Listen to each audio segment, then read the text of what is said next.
wasatrin, dan nikmat tertutupnya aib. Banyak aib yang sekiranya nampak orang itu jauh dari kita. Untung saja Allah Subhanahu wa taala itu Maha penutup aib. Kalau Allah Subhanahu wa taala tampakkan aib masing-masing tiap orang, watak aja contohnya watak. Si anu wataknya watak seperti monyet misalnya, rakus. Lihat orang kayak monyet, rakus berarti dia. Kemudian dibentuk masing-masing orang, kayaknya nggak ada manusia normal di dunia ini. Nah itu, tapi Allah Subhanahu wa taala tutup aib kita. Kita nggak bisa mendengar lintasan hati tiap orang. Kalau kita mendengar lintasan hati setiap orang, mungkin di tempat yang paling sunyi pun berisik. Sekarang kan pada duduk di sini nggak ada suara kecuali anak. Tapi hati masing-masing kan ngomong. Ente itu jadi dua. Nggak ngobrol sama orang, ngobrol sama diri sendiri pasti. Allah mendengar, Allah mendengar. Obrolan di dalam jiwa kita ini baik apa buruk? Ya kebanyakan tahu sendiri dah masing-masing. Baik apa buruk? Kalau namanya kebaikan kan udah jelas, zikir kepada Allah Subhanahu wa taala, tafakkur. Tapi walau kadang-kadang yang dipikirkan, yang diobrolkan kan hal lain, itu dalam jiwa kita Allah tutup.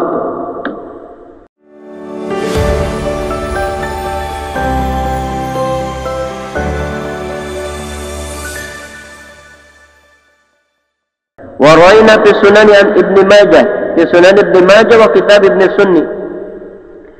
Diriwayatkan tuh, kami meriwayatkan di dalam Sunan Ibn Majah dan kitab Ibn Sunni dalam amal yawm wa laila an Ummi Salamah radhiyallahu anha, Ummi Salamah, anna Rasulullah sallallahu alaihi wasallam kana idza asbaha. Beliau Sayyidah Ummi Salamah menjelaskan Rasulullah sallallahu alaihi wasallam, beliau ketika masuk pagi hari, qala, beliau membaca, Allahumma inni as'aluka ilman nafi'an wa rizqan tayyiban wa amalan mutaqabbalan. Allahumma inni as'aluka ilman nafi'an, ya Allah, sesungguhnya aku memohon kepadamu ilmu yang bermanfaat. Definisi ilmu yang bermanfaat disebutkan Imam Ghazali itu di awal kitab Bidayatul Hidayah. Bagaimana, apa yang dimaksud ilmu yang bermanfaat?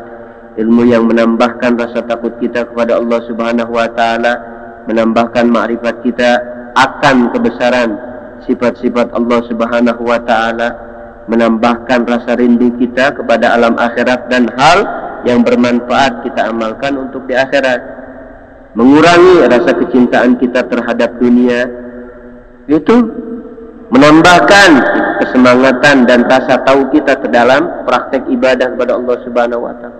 Itu ilmu yang bermanfaat. Warizqan tayyiban, rezeki yang baik, bukan sekedar halal, baik. Kalau halal ya baik juga halal itu. Nah itu, tayyiban ini halal jelas. Baik. Wa amalan mutaqabbalan, dan amal yang diterima. Amal yang diterima.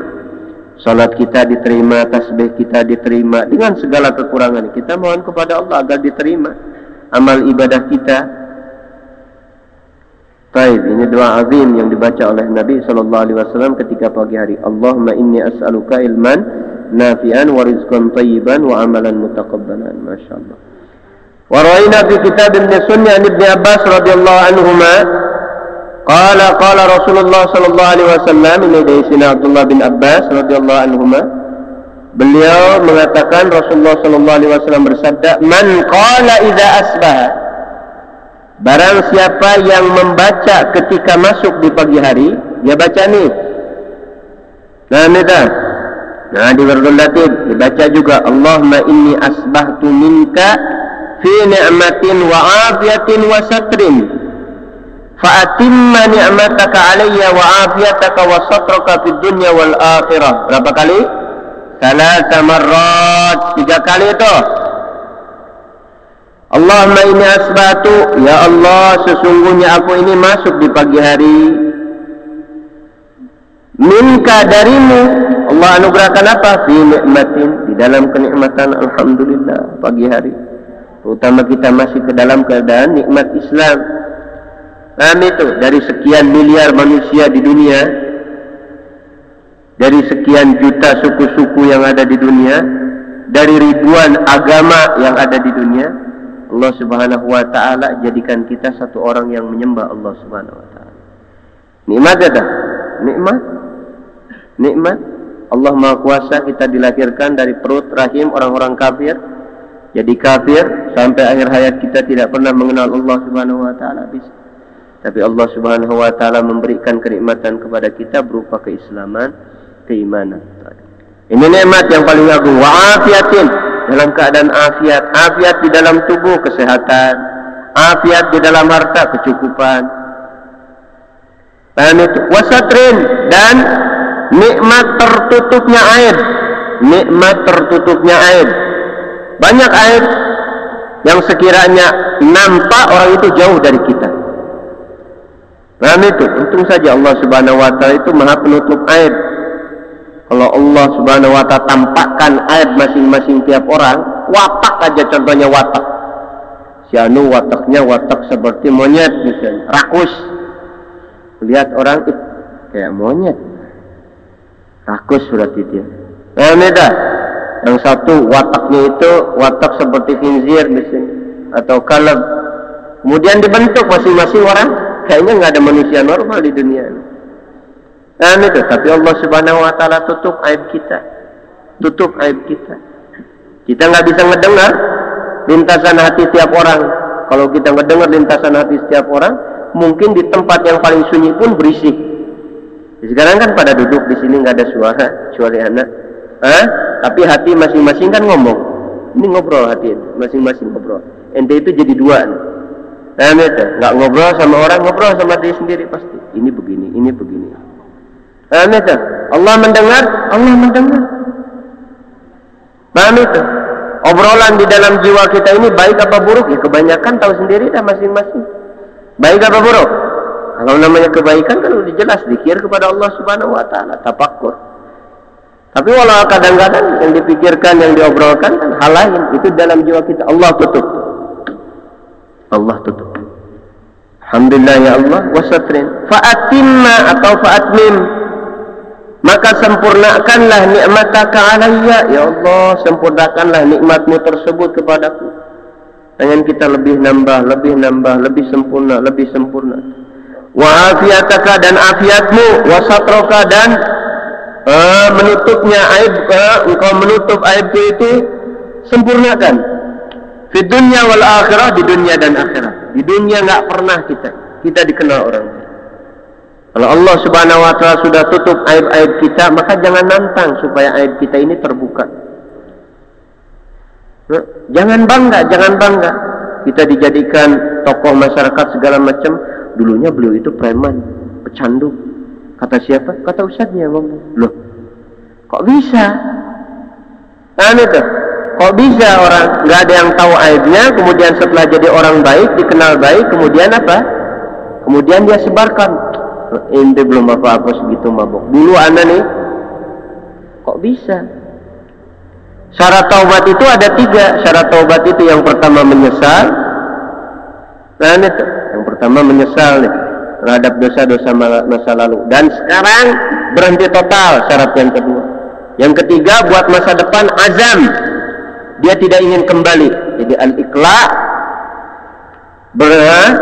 dia istilahnya al-iqla, berhenti total. An-nadam, menyesal. Kemudian ketiga, al-azam, tekad kuat Allah ya'uda ilaih. Dia tidak mau kembali kepada dosa tersebut. Ini enggak berhenti. Kenapa? Karena udah puas. Dulu waktu muda udah puas, mabok, judi udah puas. Sekarang tinggal taubatnya. Loh, nggak bisa, nggak diterima taubat seperti itu. Nggak ada. Syarat taubat itu adalah puas. Syarat taubat itu adalah an-nadam, menyesal. Kita menyesal terhadap suatu dosa, setelah itu kita ceritakan dengan bangga perbuatan dosa itu kepada orang lain. Akhirnya dicontoh sama orang-orang itu. Dicontoh sama tukang-tukang maksiat. Ustaz Fulan aja dulunya tukang mabok. Nanti aneh juga insya Allah nanti kalau udah sepuh aneh. Sekarang menikmatin dulu masa tua, masa muda. Jangan. Paham itu? Kalau ada orang yang suka buka-buka aib segala macam, artinya dia tidak tahu betapa nikmatnya satar. Penutupan Allah Subhanahu wa taala terhadap aibnya itu ditutup sama Allah Subhanahu wa taala. Itu suatu nikmat yang besar. Kok bisa dibuka-buka seperti itu? Mantan anu. Itu. Kadang-kadang dia istilahnya mantan preman, mantan ditatonya. Sengaja, nggak mau pakai baju panjang, sengaja tatonya biar kelihatan. Ini dulu bekas anu. Jangan, paham itu? Ngerti itu? Jadi kalau kita sudah berbuat dosa, kita tutup aib tersebut. Dan jangan pernah, apalagi buka aib sendiri aja nggak boleh, apalagi buka aib orang lain.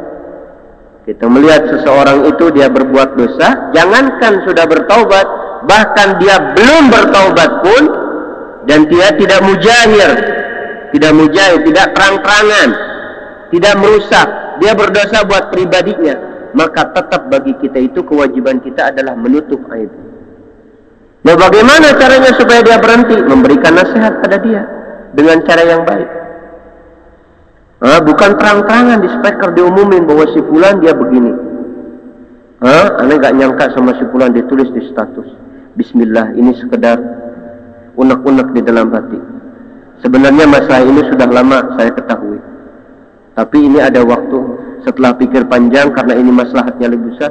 Disebutin aib tentang seseorang. Kadang-kadang keluarganya itu nggak boleh. Nggak boleh. Walaupun dia belum bertaubat. Dan itu namanya fadhihah. Tafdhih kita. Mempermalukan seseorang dengan perbuatan dosa. Dan itu kita berikan nasihat. Oh, kita nggak bisa memberikan nasihat kepada dia segala macam. Ada orang yang disegeni sama dia, kita minta sama dia supaya memberikan nasihat begini. Wah. Baik. Jadi kita minta sama Allah, Allah sempurnakan nikmatnya, afiahnya, satarnya itu di dunia dan di akhirat.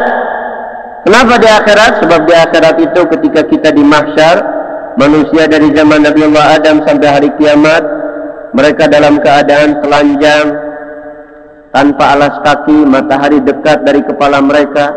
Kemudian satu persatu dipanggil oleh Allah Subhanahu wa Ta'ala, tanpa ada penterjemah, tanpa ada perantara antara dia dengan Allah Subhanahu wa Ta'ala.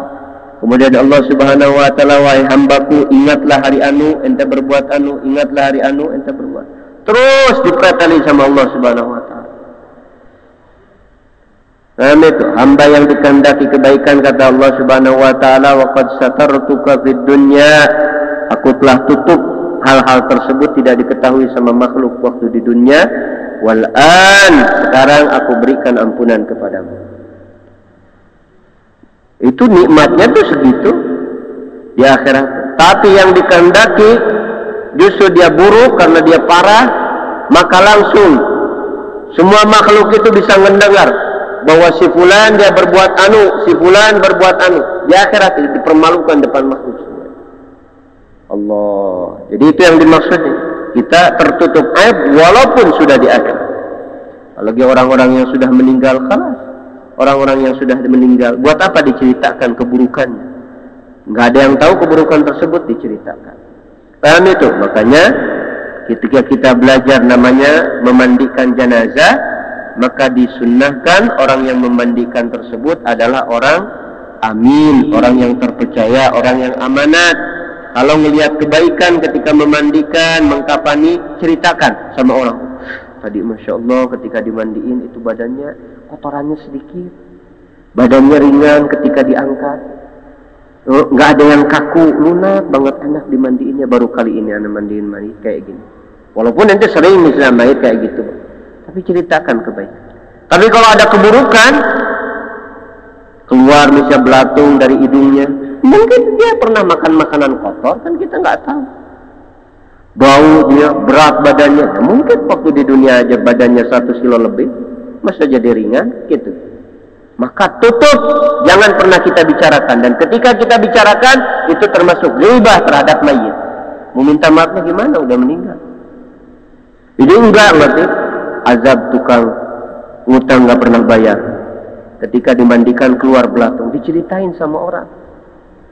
Jadikan tulisan dibaca sama orang, nggak boleh itu. Nggak boleh. Apa manfaatnya seperti itu? Apa manfaatnya seperti itu? Kalau ada orang sakit sebelum meninggalnya, sampai dia berak-berak di tempat, sampai nggak bisa kemana-mana, sampai badannya bau, kita tanya itu azab dari Allah? Belum tentu. Belum tentu. Loh, para nabi aja sebelum meninggalnya pada sakit parah. Rasulullah SAW dikasih humma sama Allah Subhanahu Wa Taala parah sebelum meninggalnya. Kita ada orang terkena penyakit, ini namanya penyakit. masalah badannya bau atau segala macam, itu urusan namanya fisiknya. Kita mesti husnudzan. Selama dia muslim, selama dia orang yang beriman, maka kita husnudzan ada kebaikan walaupun sedikit pada dirinya. Paham itu? Baik. Maka kalau kita baca itu setiap hari 3 kali, Allahumma inni asbatu minka fi ni'matin wa afiyatin wa satrin fa atimma ni'mataka alayya wa afiyataka wa satraka fi dunya wal akhirah. 3 kali, idza asbaha wa idza amsa, ketika pagi, masuk pagi hari, ketika masuk sore hari. Kana haqqan 'ala Allah, maka itu kepastian atas Allah Subhanahu wa taala, an yutimma, Allah sempurnakan alaihi kepada dia nikmatahu. Masyaallah. Kalau sore tinggal diganti Allahumma inni amsaitu minka fi ni'matin wa afiyatin wa satrin fa atmim atau fa atimma ni'mataka alayya wa afiyataka wa satraka fid dunya wal akhirah. Wa ra'ayna fi kitab Tirmidzi wa Ibnu Sunni, kami juga meriwayatkan di dalam kitab Imam Tirmidzi dan Imam Ibn Sunni dalam Amal Yawm wa Layla dari sahabat An Zubair bin Al-Awwam radhiyallahu anhu an Rasulillah sallallahu alaihi wasallam qala, ma min sabahin, Rasulullah sallallahu alaihi wasallam bersabda, tidak ada di suatu pagi yusbihul ibadu fi, yang mana masuk hamba-hamba di dalam pagi tersebut, di pagi tersebut, illa munadin yunadi, kecuali ada yang memanggil, ada pemanggil, dia memanggil subhanal malikil quddus, subhanal malikil quddus. Ada yang berzikir begitu, malaikat Allah Subhanahu wa taala. Wa fi riwayat Ibn Sunni, dalam riwayat Ibn Sunni, bukan illa munadin yunadi, illa saraha sarifun, kecuali ada yang teriak sarahan. Sama, memanggil, membaca dengan suara yang kencang. Ayyuhal khalaik, wahai hamba-hamba Allah, sabbihul malikal quddus, bertasbihlah, sucikanlah Allah Subhanahu wa taala yang maha merajai dan yang maha suci, al-Quddus, yang maha suci. Kita baca subhanal malikil quddus, subhanal malikil quddus, subhanal malikil quddus, Allah Subhanahu wa taala. Wa ra'ayna fi kitab Ibn Sunni an Buraidah radhiyallahu anhu qala Rasulullah sallallahu alaihi wasallam, man qala idza asbaha wa idza amsa, Rasulullah sallallahu alaihi wasallam bersabda, barang siapa yang membaca ketika masuk di pagi hari dan sore hari, Rabbiyallah, Rabbiyallahu tawakkaltu alaihi la ilaha illa huwa alaihi tawakkaltu wa huwa rabbul arsyil azim, la ilaha illallahul aliyyul azim, ma sya'allahu kana wa ma lam yasha' lam yakun, a'lamu anna Allah ala kulli syai'in qadir wa anna Allah qad ahata bi kulli syai'in ilma. Baca sampai situ tuh. Ayo baca. Rabbiyallahu tawakkaltu alaihi la ilaha illa huwa alaihi tawakkaltu wa huwa rabbul arsyil azim, la ilaha illallahul aliyyul azim, ma sya'allahu kana wa ma lam yasha' lam yakun, a'lamu anna Allah ala kulli syai'in qadir wa anna Allah qad ahata bi kulli syai'in ilma. Bacanya itu summa mata, kemudian dia meninggal.